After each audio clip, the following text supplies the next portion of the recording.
ایک ایسا سائنسدان کہ جس نے اپنی معذوری کو اپنی کمزوری نہ بنایا بلکہ اپنے دماغ کی طاقت سے کائنات کے مختلف رازوں سے پردہ اٹھایا۔ جی ہاں، آج کی اس ویڈیو میں ہم بات کریں گے اسٹیفن ہاکنگ کی۔ آئنسٹائن کے بعد اسٹیفن ہاکنگ کو دنیا کا سب سے ذہین سائنٹسٹ بھی کہا جاتا ہے اور اسے دنیا کا سب سے ذہین شخص بھی سمجھا جاتا ہے۔ اسٹیفن ہاکنگ 8 جنوری 1942 کو پیدا ہوئے۔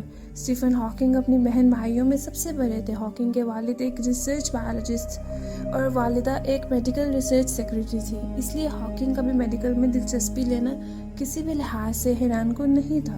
دوسرے سائنسدانوں کی طرح اسٹیفن ہاکنگ کی بھی پڑھائی میں کوئی دلچسپی نہیں تھی اور اس کی عمر تقریباً 8 برس کی تھی کہ جب اس کو صحیح سے انگلش بولنی اور پڑھنی آئی تھی۔ لیکن وقت گزرنے کے ساتھ ساتھ ان کی ریاضی میں اور فزکس میں دلچسپی بڑھتی چلی گئی اور یہ اس کے ایکسپرٹ کہلانے لگے۔ جب ہاکنگ کیمبرج یونیورسٹی سے پی ایچ ڈی کر رہے تھے تو ایک روز وہ سیڑھیوں سے نیچے گر گئے۔ انہیں ہسپتال لے کر جایا گیا، وہاں ان کا میڈیکل چیک اپ ہوا تو پتہ چلا کہ وہ تو موٹر نیورون ڈیزیز میں مبتلا ہیں۔ اس وقت ان کی عمر صرف 22 سال تھی اور ڈاکٹرز نے کہا تھا کہ وہ زیادہ لمبی عمر نہیں جی سکیں گے۔ اگر انسان اس بیماری میں مبتلا ہو جائے تو اس کے تمام اعضاء ایک ایک کر کے اس کا ساتھ چھوڑنے لگتے ہیں اور انسان اپنے آپ کو مرتے دیکھتا ہے۔ دنیا میں ابھی تک اس کا کوئی بھی علاج دریافت نہیں ہو سکا۔ سب سے پہلے اسٹیفن ہاکنگ کے ہاتھ کی انگلیاں مفلوج ہوئیں، پھر اس کے ہاتھ، پھر اس کے پاؤں کی انگلیاں، اس کی ٹانگیں اور آخر میں اس کی زبان نے بھی اس کا ساتھ چھوڑ دیا۔ اور یوں 1945 میں اس کی زندگی صرف اور صرف ایک ویل چیئر تک محدود ہو گئی۔ اس کی گردن بھی آہستہ آہستہ دائیں جانب ہونا شروع ہو گئی اور دوبارہ کبھی سیدھی نہ ہو سکی۔ یہ صرف پلکیں ہلا سکتے تھے۔ ڈاکٹروں نے بھی اس وقت انہیں جواب دے دیا تھا، لیکن ہاکنگ نے اس وقت بھی شکست تسلیم نہ کی۔ اس نے زندہ رہنے اور اس کی معذوری میں بھی دنیا کا سب سے نامور سائنسدان بننے کا فیصلہ کیا۔ کیمبرج کے سائنسدانوں نے اسٹیفن ہاکنگ کے لیے ایک ٹاکنگ کمپیوٹر بھی بنایا۔ یہ کمپیوٹر اس کی ویل چیئر پر لگا دیا گیا اور یہ کمپیوٹر اس کی پلکوں کی زبان سمجھتا تھا۔ Ordinary real time is replaced by imaginary time, which behaves like a fourth direction of space. Stephen اپنی سوچ کو پلکوں میں شفٹ کرتا اور پلکیں ایک خاص اینگل اور ردم سے ہلتی، پھر یہ ردم لفظوں کی شکل اختیار کرتی اور یہ لفظ کمپیوٹر کی اسکرین پر ٹائپ ہوتے اور بعد میں اسپیکر کے ذریعے سے نشر ہونے لگتے۔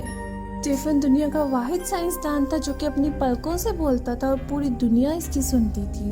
اس کی کتاب A Brief History of Time نے پوری دنیا میں تہلکہ مچا دیا تھا۔ ہاکنگ کا کہنا تھا کہ اگر انسان خلا میں نہیں جاتا تو اس کا کوئی مستقبل نہیں۔ ہاکنگ نے 1990 میں مایوس لوگوں کی زندگی کو خوبصورت بنانے کے لیے لیکچر دینے شروع کر دیے۔ دنیا کی سب سے بڑی کمپنیاں ہاکنگ کی خدمات حاصل کرتی رہیں۔ ہاکنگ کی ویل چیئر کو سینکڑوں لوگوں کے سامنے اسٹیج پر رکھ دیا جاتا اور کمپیوٹر کے ذریعے سے ہاکنگ لوگوں کو بتاتا کہ اگر میں معذوری کے باوجود کامیاب ہو سکتا ہوں، اگر میں میڈیکل سائنس کو شکست دے سکتا ہوں، اگر میں موت کا راستہ روک سکتا ہوں، تو تم لوگ جن کے سارے اعضاء سلامت ہیں، جو چل سکتے ہیں، جو دونوں ہاتھوں سے کام کر سکتے ہیں، جو کھا پی بھی سکتے ہیں، جو قہقہ لگا سکتے ہیں، جو اپنے تمام خیالات دوسروں تک پہنچا سکتے ہیں، وہ کیوں مایوس ہیں؟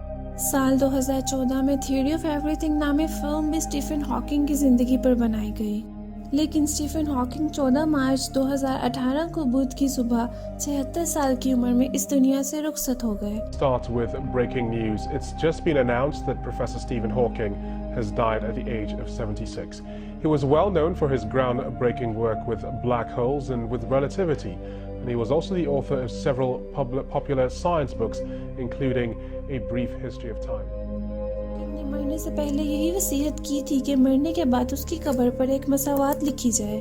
یہ مساوات ہاکنگ ریڈیشنز کو بیان کرتی ہیں۔ اللہ تعالیٰ نے قرآن مجید میں 1400 سال پہلے فرمایا تھا کہ یہ کائنات ابھی نامکمل ہے اور اس دنیا میں روز نئے سیارے جنم لے رہے ہیں۔